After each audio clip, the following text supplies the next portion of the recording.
This is video number 2 for my sports nutrition class. Video number 1 was extremely long. Sorry about that.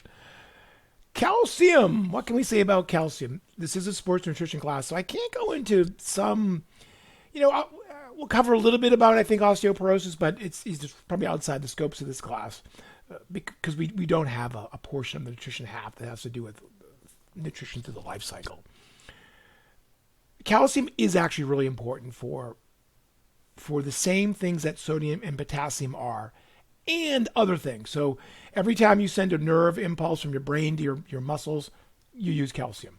Every time you can contract and relax a muscle, you use calcium. You can say the same for sodium and potassium. Calcium, unlike those two, is really important for your bone density, your dental health, because it's part of the structure of those two tissues. And we tend to forget calcium is actually very important for blood clotting. And if you wanted to add one more in there, which isn't on the slide, also immunity. So yes, sodium and potassium are really important, and calcium is really important. Calcium has a ton of functions. When it comes to the digestion or the availability of calcium into the human body, here's where it gets a little weird. Let me sneak ahead here. So when you start to look at sources of calcium, things like cheese have a lot of calcium. Here's our whole grain total cereal. Here's ricotta cheese. Here's plain yogurt. Sardines, by the way, with the bones. And then foods like kale don't seem to be, they're not as good, right? What you don't realize is calcium in the cup is not the same as calcium in the body. Dairy does have a lot of calcium. It doesn't necessarily all get in your body. So if I go back to the previous slide, generally speaking, of the dairy that you're consuming, for those of you who consume dairy, only 30% of the calcium actually gets in the body. If you're doing something like kale or broccoli or bok choy or cabbage, more actually gets in. In this instance, more calcium comes in from the plant than the animal. And let's just go back to the slide. I know I'm jumping around, but so of this kale, maybe 100 milligram gets in. Well, here's the milk. It's got what, 300 in a cup of milk? 30%?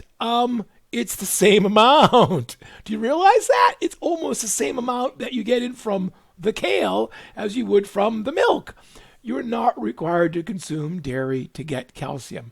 There are other food sources like the leafy greens and the cabbages and the bok choy. You just have to eat them. That's the key. Not everybody does. Deficiency. Actually, it's fairly rare to have interim, near-term acute deficiency. And the reason is if you weren't eating enough calcium, well, the body has a source, your bones. You'll just grab it from your bones. Remember, vitamin D's job is to maintain blood calcium. If you're not eating it, vitamin D will more than help the body to resorb, I forget the term, I think it's resorb, remove calcium from your bones to maintain your blood calcium. So a lot of these things are not going to happen, muscle spasms, convulsions, that's unlikely. Long term, though, if you're not eating enough calcium, you'll maintain your blood calcium. You won't store any way for your retirement. And I actually kind of mean that. So you get osteoporosis, low bone density. Usually this shows up way more likely in women than men. Part of that has to do with hormones. Part of that has to do with men just way more. So we actually put a greater force on our bones, and they respond, appropriately. And then women actually have a very quick period of time where their estrogen levels drop, menopause, and so their bone density can really be rapidly affected following menopause. Again, though, that's a long term. In terms of toxicity, also not really going to occur in people. Hypercalcemia is a condition where there's too much calcium in the blood. You can only store it so quickly into the bone, so then you start to store it in weird places, like muscle tissue, tendons, your joints, your wrists, your fingers.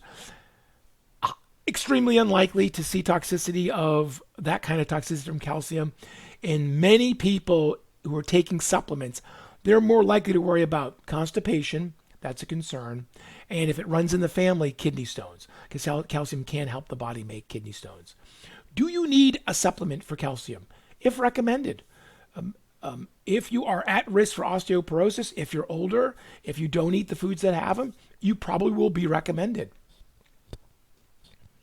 Yeah, here we go. Here's our milk, and here's our kale, broccoli, spinach, all great sources. Let me move this out of the way. I love turnip greens. I love bok choy. I'm not a big rutabaga fan. Cream of cauliflower, all-time great soup. If I can get this to work. And so the next one on this video is magnesium. Not as much to say in the other ones. I call magnesium the forgotten nutrient. Most adults are getting close on magnesium if we eat a varied diet. We generally don't. Even though the intake you need is between 300 and 400, you can easily not get 300 to 400 a day. You do need it for bone density. Yeah, somewhat important. Not really. I mean, that's long term. Blood clotting, blood pressure. Magnesium does play a role in blood pressure. I know it says enzyme activity. Yes, it is important for enzyme activity. No, your deficiency will not affect enzyme activity. Then you get other issues. The problem is it is a bit of the forgotten nutrient. We tend to forget to eat it. Signs of deficiency, these are fairly rare. It could be that you do have high blood pressure because of inadequate intake of magnesium. Then that probably would warrant magnesium supplements. During pregnancy, they can recommend magnesium supplements for pregnancy-induced blood pressure issues because sometimes medications are dangerous to give during pregnancy. That aside, toxicity symptoms other than from too many supplements or from milk of magnesia, those are extremely unlikely to occur from food.